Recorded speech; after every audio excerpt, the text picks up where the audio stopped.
आपके लिए आज के दिन का विशेष महत्व है। आपकी कई वर्षों की कठोर तपस्या, अनुशासन,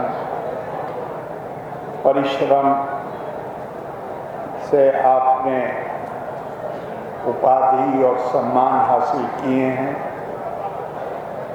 मैं आपको बहुत बहुत बधाई देता हूँ, शुभकामनाएं देता हूँ।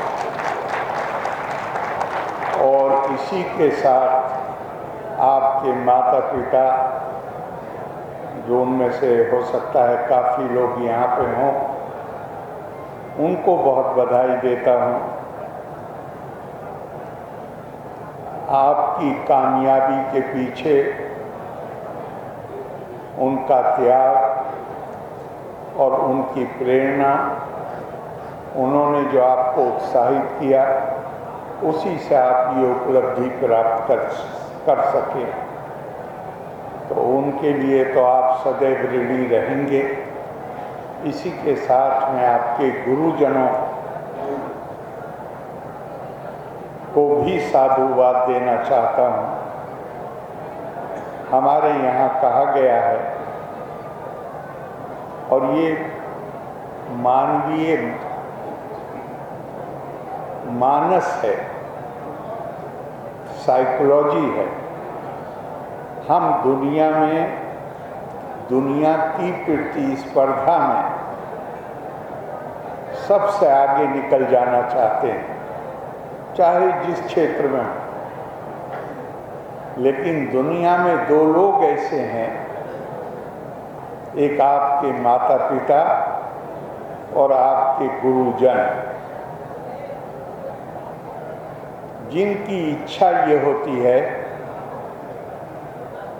कि हमारे बच्चे, हमारे छात्र हमसे बहुत आगे निकल जाएं। सर्वत्रम जयेत इच्छेत, पुत्रात् शिष्यात् इच्छेत पराजयम। उनकी ये इच्छा होती है, दिल से इच्छा होती है, वो इसी में खुश होते हैं। हमारी महान संस्कृति है, दुनिया मानती है, प्राचीन संस्कृति है, जिसकी निरंतरता बनी हुई है। हम भारत माँ के बच्चे हैं, हमारा ये दायित्व है। संस्कृति एक जीवंत चीज है, और जो जीवंत होता है वो या तो बढ़ता है या घटता है, स्थिर नहीं रहता। तो हमारा ये दायित्व है कि हम अपनी इस महान संस्कृति को बना के रखें और इसको और महानता की नए आयाम दें। और उसके लिए ये ज़रूरी है कि हम अपनी आने वाली नस्ल को कहें, हमने अच्छा किया है, लेकिन तुम्हें हमसे अच्छा करना, हमसे ज़्यादा अच्छा करना।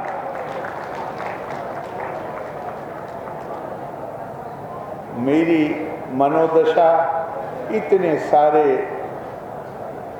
योग्य और प्रतिभावान नौजवानों के बीच में उनकी उपलब्धियों को देखकर आनंद महसूस होता ही है। लेकिन और हमारे माननीय उपसभापति जी श्री हरवंश जी ने आपको बहुत सारी बातें बताई हैं। मुझे पूरा विश्वास है कि आप अब जब व्यवहारिक जीवन में प्रवेश कर रहे हैं तो आप उन बातों का ध्यान रखेंगे, उन बातों से प्रेरणा लेंगे। मैं आपको कोई लिखा हुआ भाषण नहीं पढ़ना चाहता, 2-3 बातें कहना चाहता हूँ। एक सफल जीवन है और एक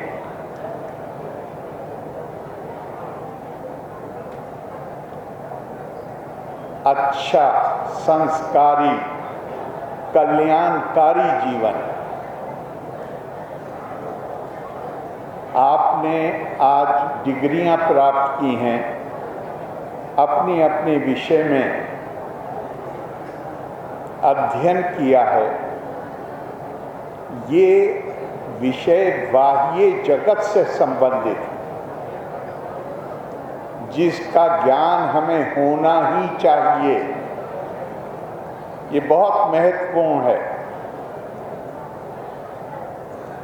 हमें सक्षम और योग्य विश्वविद्यालय से प्रशिक्षण प्राप्त किए हुए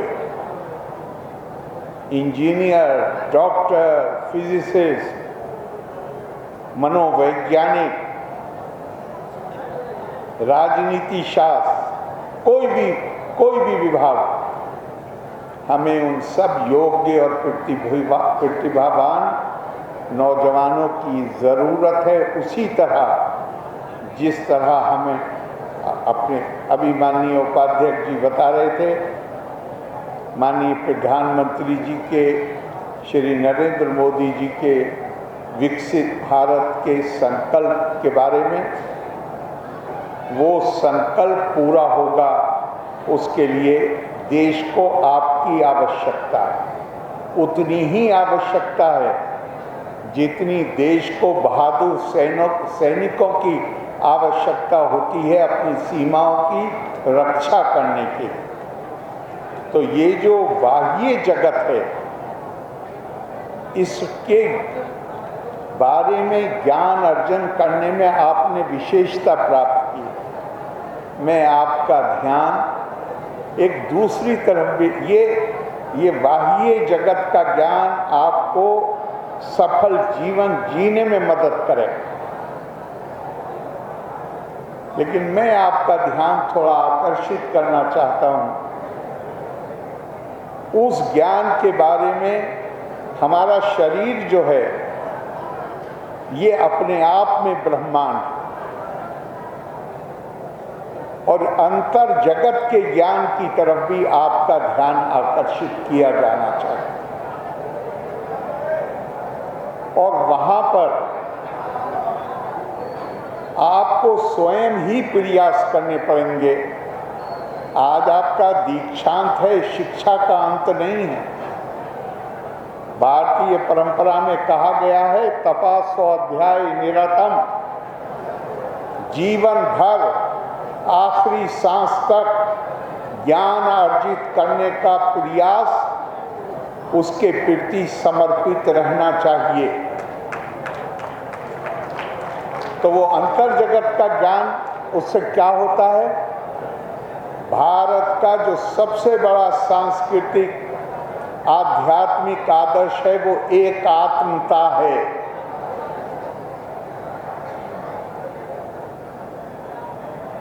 और भारत ने कब विशेष, आज से नहीं, हजारों साल पहले से भारत ने उसकी तरफ, हमारे ऋषियों और मुनियों ने उसकी तरफ ध्यान दिया। और वो अंतर जगत का जो ज्ञान है, उसके लिए भगवान कृष्ण कहते हैं, यज ज्ञात्वा न पुनः मोहम एवं यास्यसि पांडवा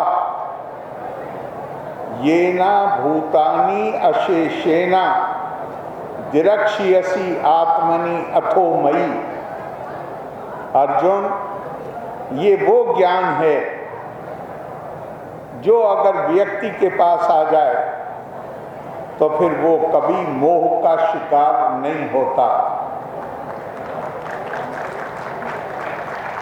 फिर उसके अंदर ये क्षमता आती है, ये ना भूतानी अशेषेना, विदाउट एक्सेप्शन ऑल बीइंग्स, अशेषेना, जो कुछ भी आपको जीव नजर आते हैं, वो फिर उनको अपनी आत्मा के विस्तार के रूप में देखता है। दिरक्ष्यसि आत्मनि अथो मयि, पहले अपनी आत्मा के विस्तार के रूप में देखता है और फिर ये आभास करता है कि इसके अंदर भी वही परमात्मा निवास करता है, आत्मा के रूप में, जो मेरे अंदर निवास करता है। ये ज्ञान स्वयं भगवान कृष्ण कह रहे हैं, इसके बाद कभी मोह का शिकार नहीं हो। मोह क्या है?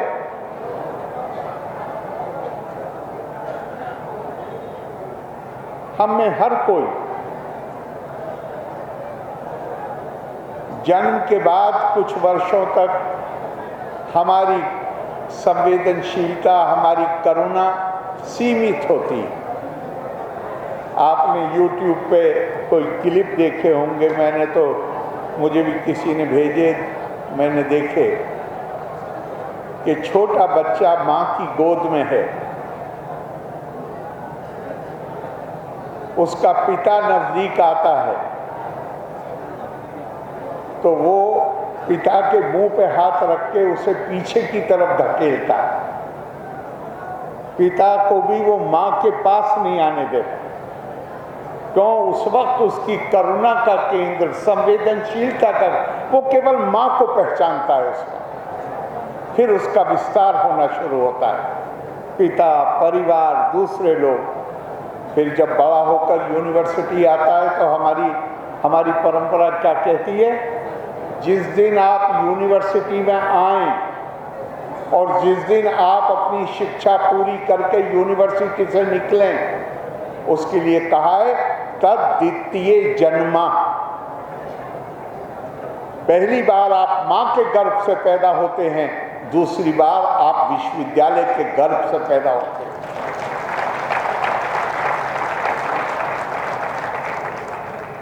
माँ के गर्भ से पैदा होने के बाद आपकी करुणा सीमित होती है। विश्वविद्यालय में आके जब आपको ज्ञान मिलता है, आप अनुभव करते हैं, खास तौर से भारतीय संस्कृति का, तो फिर आप ये महसूस करते हैं अहम ब्रह्मास्मि तत्त्वमसि। वही ब्रह्म जो मेरे अंदर है वही तुम्हारे अंदर। और ये ब्रह्म कुछ और नहीं है, अयम आत्मा ब्रह्मा। आत्मा ही ब्रह्म है।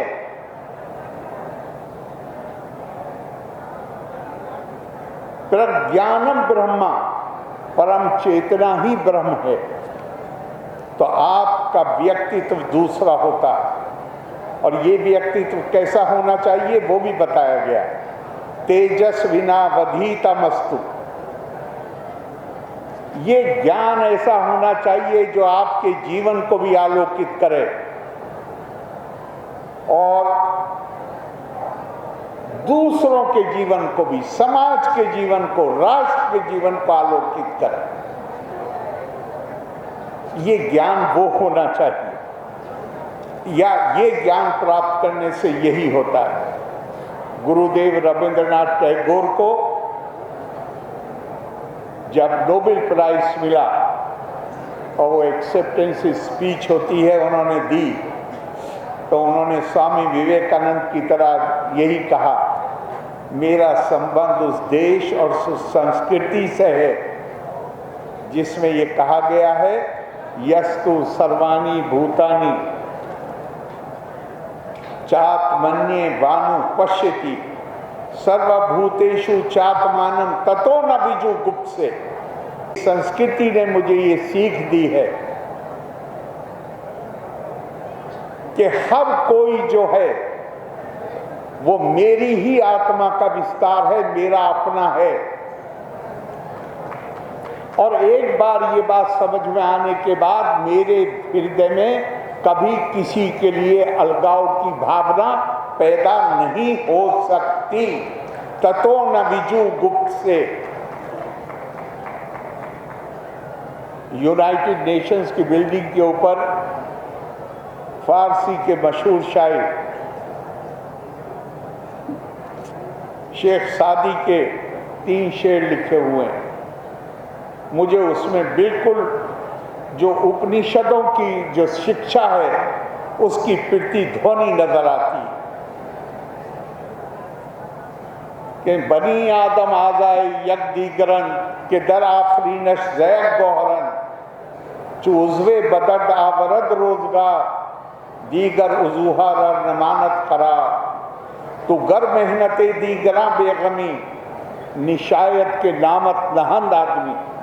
हम इंसान जो हैं वो इस तरह हैं जैसे एक शरीर के विभिन्न अंग होते हैं, ये संभव नहीं है कि एक अंग पीड़ित हो और शरीर के दूसरे अंग उस पीड़ा का अनुभव न करें। और अगर तुम दूसरे की पीड़ा को देखकर पीड़ित नहीं होते हो तो फिर तुम्हें ये अधिकार नहीं है कि तुम अपने आप को मानव कह सको, तुम अपने आप को इंसान कह सको। यही हमारे सारे वेदांत की शिक्षा ही है। हमें कैसा जीवन जीना है? स्वामी विवेकानंद वो नाम है जिसने हमारे राष्ट्रीय आंदोलन के सारे नेताओं के प्रेरणा स्रोत थे, और जितना उन्होंने प्रेरणा उस वक्त दी जब वो जिंदा थे, उतनी ही जीवंत उनकी शिक्षा आज भी बनी हुई। उनका जिंदा तो वो हैं जो दूसरों के लिए जिंदा रहते हैं, और बाकी तो मृत प्राय। महाराजा खेतरी के नाम अपने खत में लिखा, उन्हीं के नाम ये खत है उनका। हमें ये अधिकार नहीं है, इसलिए कि प्रकृति ने, दुनिया में बहुत प्रजातियां, केवल मानव प्रजाति ऐसी है जिसको प्रकृति ने या ईश्वर ने कल्पना की शक्ति दी है, इन पावर ऑफ इमेजिनेशन। हमारे यहाँ लोग भारत में सभी जगह तिलक लगाते हैं, महिलाएं बिंदी लगाती हैं। मैं कहीं पढ़ रहा था कि ये अपने आप को शोभित करने के लिए, ब्यूटीफाई करने के लिए ये नहीं होता है। इसका वास्तविक उद्देश्य जब ये शुरू हुआ वो ये था कि सुबह को महिला पुरुष सफाई सुथराई के बाद आईने में देखें, अपने तिलक लगाएं, बिंदी लगाएं और अपने आप को ये याद कराएं कि ये जो हिस्सा है हमारा, ये केवल मानव प्रजाति को दिया गया, और इसका इस्तेमाल केवल हमारे लिए नहीं हो सकता, इसका इस्तेमाल सबके कल्याण के लिए होना चाहिए। और इसी में मुझे याद, मैं लंबा नहीं बोलूँगा, आज आपका दिन है, आपके दोस्त इंतज़ार कर रहे होंगे पार्टी करने के लिए, तो मैं लंबा नहीं बोलूँगा, आपके परिवार वाले भी इंतज़ार कर रहे होंगे। लेकिन मैं कहता हूँ हमारे यहाँ सारा जोर किस चीज़ पे है? ये शिक्षा आपने प्राप्त की है, उपाधि प्राप्त की है। शिक्षा सशक्तिकरण का माध्यम है, ये दुनिया मानती है, हम भी मानते हैं, लेकिन इसके आगे हम एक बात और मानते हैं, शिक्षा मुक्ति का माध्यम। सा विद्या या विमुक्तये, जो हमें बंधनों से मुक्त कर दे उसे विद्या कहते हैं। और बंधनों से मुक्त करने का मतलब क्या है? हम केवल अपनों के बंधन में नहीं बंधेंगे, सब हमारे अपने। और इसी में भगवान कृष्ण ने कहा, खास तौर से मैं चाहूंगा कि इसको समझ लीजिए और इसको गांठ बांध लीजिए, ये आपके जीवन में जबरदस्त मार्गदर्शन करेगा। ये श्लोक वो श्लोक है, सक्ता कर्मणि अविद्वांसा यथा कुर्वन्ति भारत कुर्यात विद्वान तथा सक्ता चिकीर्षु लोका संग्रही। हम सब जितने भी लोग हैं, हम अपने जीवन को बेहतर करने के लिए, अपने परिवार के लिए बेहतरी करने के लिए हम पूरी मेहनत करते हैं, लेकिन मेहनत के पीछे प्रेरणा क्या होती है? प्रेरणा होती है, एक स्वार्थ होता है, अपने लिए अच्छा करना है, अपने परिवार के लिए अच्छा करना है। तो भगवान कृष्ण कहते हैं ये तो हर कोई करता है, और ये लोग अज्ञानी जिनके अंदर ये स्वार्थ है, सक्ता कर्मणि अविद्वांसा, यथा कुर्वन्ति भारत, ये हर कोई करता है, लेकिन जिसको ज्ञान प्राप्त हो गया उसकी प्रेरणा का स्रोत केवल एक होता है, और वो प्रेरणा का स्रोत है चिकीर्षु लोका संग्रहम, desiring welfare of mankind, desiring welfare of the world. जिसके पास ज्ञान है वो विश्व कल्याण की बात सोचता है, जन कल्याण की बात सोचता है। उसके कामों के लिए जो प्रेरणा आती है वो इससे नहीं आती कि मेरा स्वार्थ क्या है, उसकी प्रेरणा आती है कि जन कल्याण मेरी प्रेरणा है।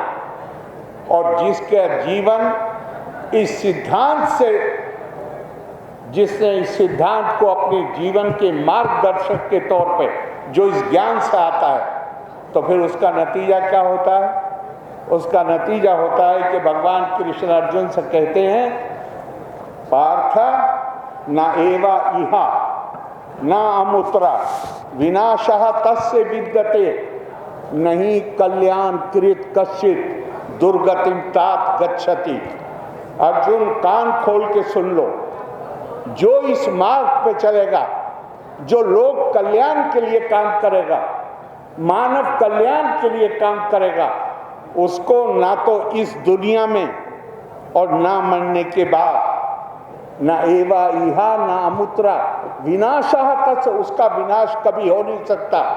दूसरों के कल्याण करने वाले आदमी को उसकी कभी दुर्गति नहीं हो सकती।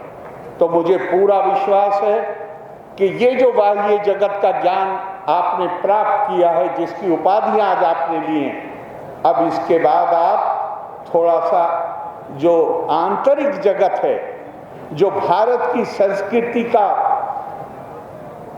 जिस पर केंद्रित है, एक आत्मता, आत्मज्ञान, उसी को ब्रह्म ज्ञान कहा गया है, जो आपको